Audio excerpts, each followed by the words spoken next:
there! Welcome to another episode of Galaxy Gardens. My name is Chrissy and I'm sitting in front of our completed coop and run. We put mesh under the ground and put some mulch around everything. It looks great. I want to go through a garden tour with you today, show you how everything's coming in now that it's the end of July. And I also want to show you what it looks like now that we've taken the old run out. So let's go check it out.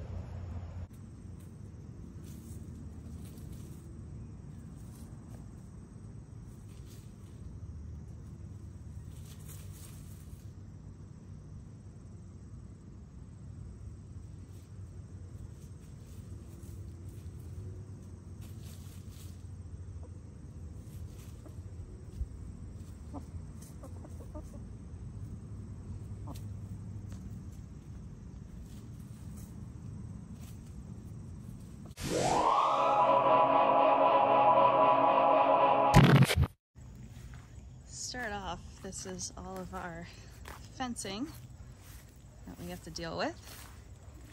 We're gonna recycle some of it into making a new fence. We already took a lot of the mesh to skirt around the new coop and run, but there you go.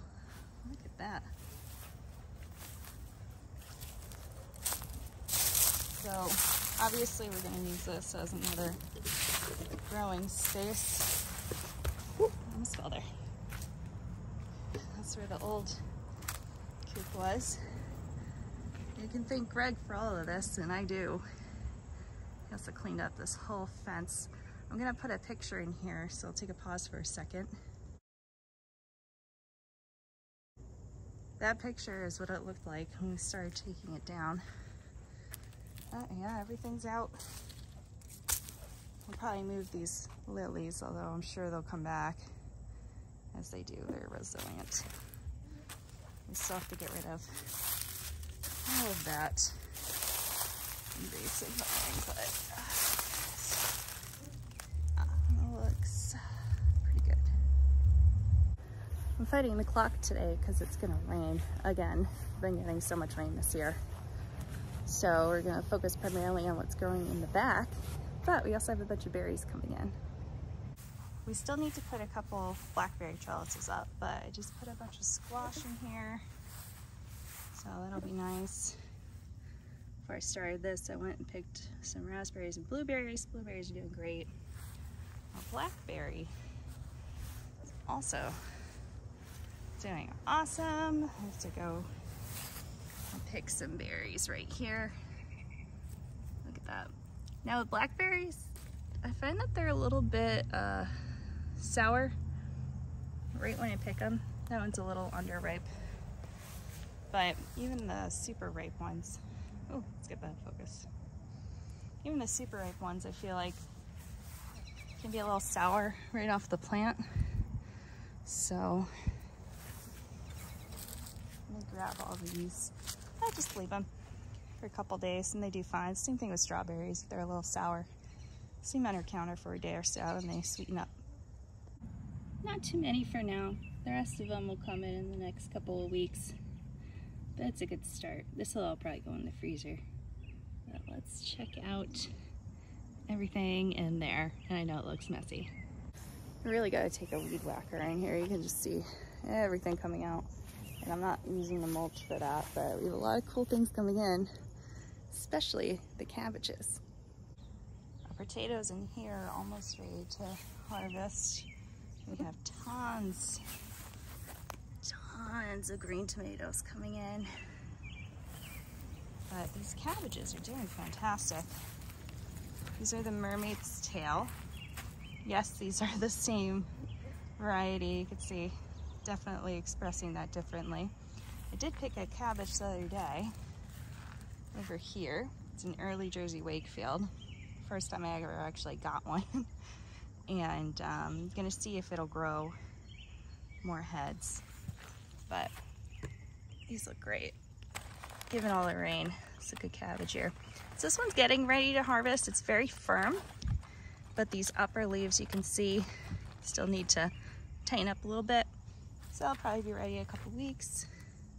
This one, firm, That one's tight. I could probably take it, but I'm gonna give it a little bit more time. This one is absolutely gorgeous. I think I'm gonna take this one because I picked another one. I kind of need it. This has been really handy to have for the girls. All you have to do if you want to try to get secondary, like smaller heads of cabbage, just push the leaves back, get your cabbage head, and you could give it a twist, or you could cut it. I'm gonna grab it and we'll be right back. There you go. And that's my little cabbage. Let's spin this around. If we had more compost in there, or different compost, they probably would be bigger, but I'm pretty happy with it. 2 small cabbages, perfect for dinner for us. I really only grew them to do like a small batch of sauerkraut and to give to the chickens, and they have fulfilled that purpose, so I'm stoked. I have some other faster cabbages that we're gonna be planting soon, and hopefully we'll get those out in the next couple of weeks. But honestly, everything's doing great despite the rain. We have our lima beans coming in. There's the cowpeas in here. I think these are adzuki beans, which are, don't focus, flowering. I don't think they have any beans on them just yet. This is my, calling it the monolith. Look at that thing. It's taller than me, which I'll show you. And it's starting to flower. This is a Kentucky Wonder pole bean. And just to give you the full view there. It looks like a person in a ghillie suit, but looks pretty sweet. There's a lot of sticks in there holding it up. So that'll be good because we really want a lot of green beans. For a size reference, I'm about 5'6", and this is about a foot taller than me, so it's massive. Continuing on, this pepper bed is doing terrible. I don't know why. Everything has the same stuff in it. But our Jacob's cattle beans, orchid beans, and sorghum are doing really well. And this pepper bed is doing awesome. I don't know what's different. Obviously it's a nutrient or drainage issue. But we're getting tons of peppers coming in over here, including down here. Our shishitos are finally ready to start picking. Not too many, I just went pick some the other day. Take this. If you like nasturtiums, they make a really, really good infused vinegar. Turns it really yellow, or orange actually. But these are full of peppers, which you can't really see because everything's green. But some peppers is better than none. More tomatoes, edible chrysanthemums, chamomile, and some more nasturtiums. And I gotta fix these. But our first tomato we picked the other day was off of this, and it looks like there's another one ready. And this is a Champagne Bubbles tomato. This is one of the best tasting tomatoes I've ever had. Definitely really happy that this is coming in like that. But I gotta show you what's going on with our Brad's Atomic grapes over here. When you seed save, sometimes things cross-pollinate. It just happens unless you have a controlled area where it's growing. So these Brad's Atomic grapes behind me are normal for what you expect from them. I'm gonna spin this around. I wanna show you what this really interesting mutation has happened, and I'm all for it. Same seeds I saved from last year, and they're freaking huge. They're like the size of a medium tomato. These ones also quite large, but they still kind of look like, you know, grape tomatoes. These ones also large, and these ones are normal. What the heck? So that's also a kind of an exciting thing when you seed save, is sometimes get cool mixes. This one would be pretty interesting to try to isolate and propagate, but I ain't got time for that. We're just gonna see what happens year to year. But tons and tons of tomatoes coming in. Even here. Although I'm kind of annoyed, I bought Aunt Molly ground cherry because I was like, oh, we'll grow it in a raised bed this year. It'll do fine. Do you know what this is? I don't. This is a tomato. This is not a ground cherry. The leaves are very different. I have no idea what's growing in here. And I should probably stake them up before they fall over, but I have no idea. Honestly, no idea. But yeah, everything's doing well. I put some radishes and carrots in between the sorghum. Some lettuce. Put a bunch of cucumbers over here. It's a second round. And these are just some green beans. These are Jade Bush green beans, which is, I think they taste really good. I'm a fan. And our Chinese pink celery, which we just made some like vegetable pies with. Oh my God, so good. Definitely grow it. It's really skinny, but its flavor's really strong, which I love. So definitely growing that again.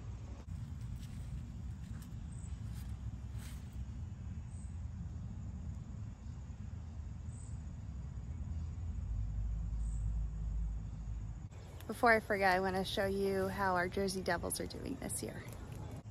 If you remember from last year, we had some issues with blossom end rot. So I wanted to try it again in a different spot. So this whole row is Jersey Devils. And we had a bunch coming in and they look great. I don't remember what I planted over here. If I go check my book, I could tell you. But these are also doing really well. Really plump, thick tomatoes. I think they're Romas. But they're also doing really, really good. I thought a lot of these tomatoes were gonna die when I planted them. So I'm happy. And I'm not ready to can all of them because we still have to finish all the stuff that we canned last year. I think I have like 8 jars left. We gotta eat all of those. Oh my goodness, it's so humid. We're cleaning this out and sanitizing it for when the chicks come out. And I'll bring you inside, I'll show you how they're doing. But it's got a little bit more work to do. And they're not gonna stay in there forever, just while we get them acclimated to being outside. And so the big chickens can see them. Ooh, lots of bugs. If you can believe it, I let my onion patch go again. There's onions in there. I checked it out. It's, yeah, I didn't keep up on weeding it. That's me. But we're still getting some all-star strawberries. These are about done. And then our corn's doing great. Zucchini's doing great. I'm just now seeing, we call it squash bug eggs. Just now. Last year they came out at the beginning of July. But yeah. So a bunch of squash coming in. Really want to make some more scapaccia, which is a really good Italian dish. Check it out. It's onions and squash mixed up with some stuff and baked into like a really thin dish. So you can probably see there's there and elsewhere there's a bunch of sesame seeds popping up. But yeah, everything's doing good. Everything's doing really good. Getting big. The corn all shot up like 2 weeks ago. So, and this is our strawberry popcorn. It's supposed to be small. It really doesn't get much bigger than that. So yeah, and our buckwheat. No idea when to harvest this. We're gonna figure that out. Just trying to expand our seeds for next year. I'm actually probably not gonna eat any of this year. But now that I know how it grows, I'll find a spot for it. And I got some more cucumbers down here. Doing pretty good. I'm gonna take a seat because I figure if I'm gonna get eaten alive by bugs, I'm at least gonna be comfortable doing it. Oh man, this time of year, once you get to like end of July, beginning of August, your garden is just not gonna look great. I'm sorry. You are all, and me included in that. Working really hard. I mean, January, February, whenever you start it, if you live in a temperate climate like I do, you're just going and going. By this time of the year, I don't want to do any more weeding, but I have to. I'll probably take a break and do it. It's humid, it's hot, you know, things are growing. It's not boring, but you know, things are growing, and you know, those annuals where you're waiting to get them in like September, October, they're taking some more time. We're getting things here and there, like green beans we started harvesting about a week ago. We have some lettuce left over from the spring. It's the absolute end of it. I planted some more lettuce for the fall this week. We'll plant some more carrots and radishes. But yeah, this is the time to sit and rest. Yeah. Just be proud of everything that you did. Take that time to rest. And you know, garden season's not done. Where I am, we're going till October, honestly. The grains definitely won't be ready till like September, October. More rounds of cabbages. We have a bunch of leeks that are doing really well. Those will be ready in October. The cardoon, I actually weeded out the cardoon. I'll put a picture of that on Instagram if you want to see what it looks like with our bunching onions. Tobacco, that'll be ready in October. So it's a time, you know, I'm still checking on things and harvesting some things, but it's time for rest and waiting while things continue to grow. And before you know it, your kitchen table is going to be full of vegetables, and then you're going to have to preserve everything. We just went to a local farm the other day and picked up a bunch of sweet corn, which we're going to blanch and put in the freezer, so that's going to be good. I thought of maybe canning it, but we really don't eat corn that much, but it's nice to have on hand, you know, for dinner every now and then, or if we need to cut some off cob and put it in like chili or something, that works for us. So yeah, things are going pretty good. Thanks for coming and hanging out with me this afternoon. I'm gonna have to go because the clouds are rolling in, but we'll see you next time. We're gonna do a taste test of some garlic. That's ready to go, needs to come inside. It's done curing, still sitting in my garage. I gotta go get it. But we're really excited to try that. So that'll be coming for you. And in the meanwhile, if you wanna go check out the link in the description, you can follow us on all our social media channels and get more immediate updates than our weekly videos. So I'll see you next time. Hope you stay well, and thank you for watching.